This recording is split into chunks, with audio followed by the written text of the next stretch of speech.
You ever wonder why you just can't seem to change chords in time? Why it always seems like you're a little late?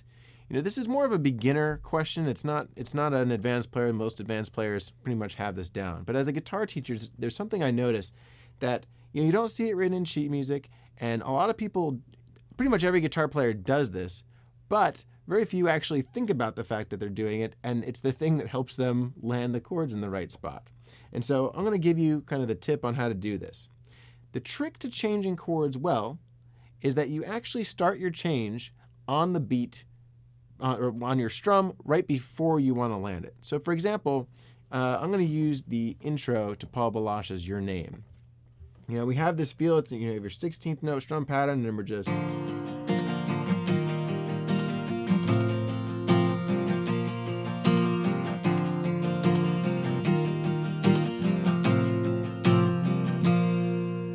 okay, now if I slow that down, I'm actually changing. I'm going 1 E and a 2 E and I'm changing on that My ring and pinky stay in the same spot, but my other two fingers come up, which when you hear it slowly on its own, it sounds really awkward and it doesn't sound right, but you put it in context and it works.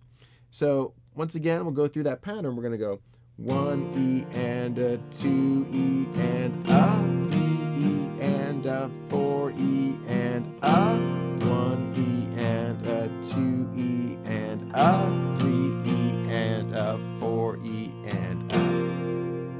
Right? Once again, slow, doesn't sound that great. But put it in context, get it up to speed.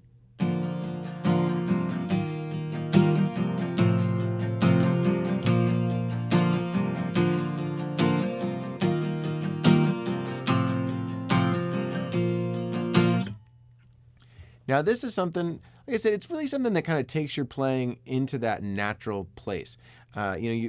Importantly, when you're first learning, you always have to make sure that you're getting good tone out of your chords, that you're getting your changes. You have the muscle memory down so that when you lift up, you have your fingers landing in the right spots. But knowing that you can lift up on that last strum, if you're playing eighth notes, it's going to be the same thing. If you had a 1 and 2 and 3 and 4 and 1 and 2 and 3 and 4 and 1. Again, it gets lost in there. You don't notice it because you land that next chord right on the beat. So I encourage you, if you're working through chords, if you're kind of struggling with that, slow it down, practice it. Practice making that change, not just trying to get to the next chord. So I've attached a loop to this one of that same chord progression, nice and slow, so you can really get the feel of where those chord changes happen. In the blog post, I'm also going to put the chord shapes and everything, so if you have any questions there, you've got that. But this is just something to kind of help get you over that next hump. 2, 3 E and a 4 E and a